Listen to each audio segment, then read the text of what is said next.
جدید دور میں جب بھی قومی مفاہمت کی بات ہوتی ہے تو پہلا نام نیلسن منڈیلا کا لبوں پر آتا ہے۔ تاہم بہت کم لوگ جانتے ہیں کہ کیا قیمت ادا کر کے انہوں نے یہ مقام حاصل کیا۔ وہ 1918 کو پیدا ہوئے اور فورٹ ہیئر یونیورسٹی سے ماسٹر کی تعلیم حاصل کی۔ دور طالب علمی سے نسل پرستی کے خلاف جدوجہد کرنے والے طلباء کی تنظیم کے ممبر بنے۔ افریقن نیشنل کانگریس کے پلیٹ فارم سے انہوں نے ہر طرح کی جدوجہد کی۔ انہیں 1962 میں گرفتار کیا گیا اور 27 سال تک قید رہے۔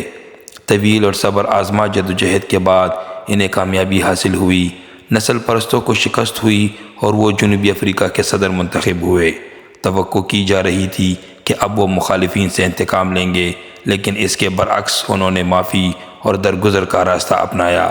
تاہم جنوبی افریقہ کو صحیح ڈگر پر ڈالنے کے لیے ٹروتھ اینڈ ریکنسیلیشن تشکیل دیا، جس نے ملک بھر میں مفاہمت کرائی۔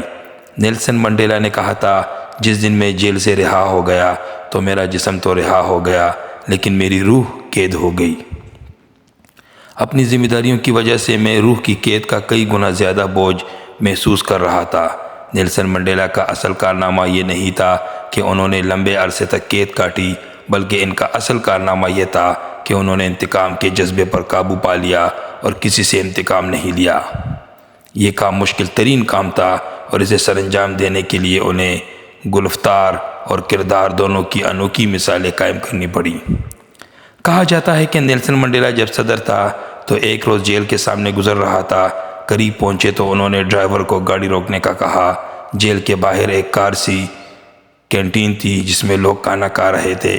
وہ اس کینٹین میں بیٹھ گئے اور پھر اپنے سٹاف کو حکم دیا کہ اس شخص کو بلاؤ جو سامنے کھانا کھا رہا ہے۔ فوراً حکم کی تعمیل ہوئی۔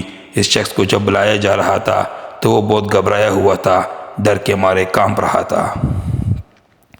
نیلسن منڈیلا نے اسے اپنے ساتھ ٹیبل پر بٹھایا اور پھر کینٹین والے کو کھانے کا آرڈر دیا۔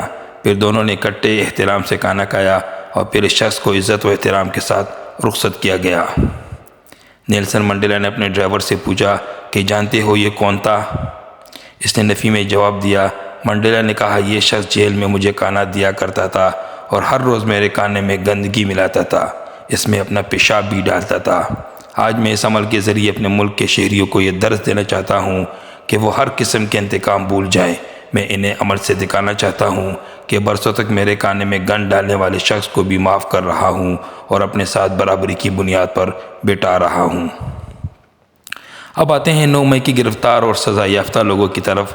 یقیناً انہوں نے بڑی اور سنگین غلطی کی، لیکن اصل مجرم وہی لوگ اور کارکن نہیں جو اس وقت جذباتی ہو کر استعمال ہوئے۔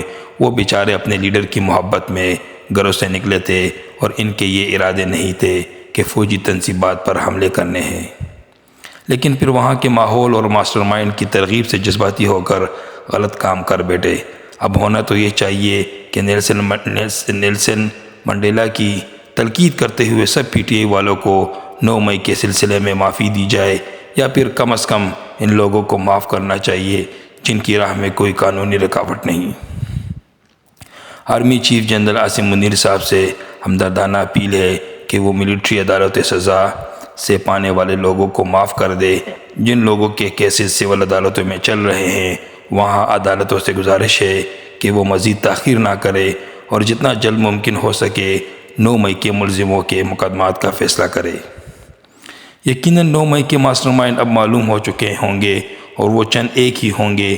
ان کے ساتھ قانون کے مطابق معاملہ کیا جائے، لیکن جو لوگ غیر ارادی طور پر اس روز پھنس گئے یا جن کو صرف پارٹی وابستگی کی بنیاد پر گرفتار کیا گیا، ان کو رہا کیا جائے تاکہ مفاہمت کی سیاست ہو کر اس ملک کا بھلا ہو سکے۔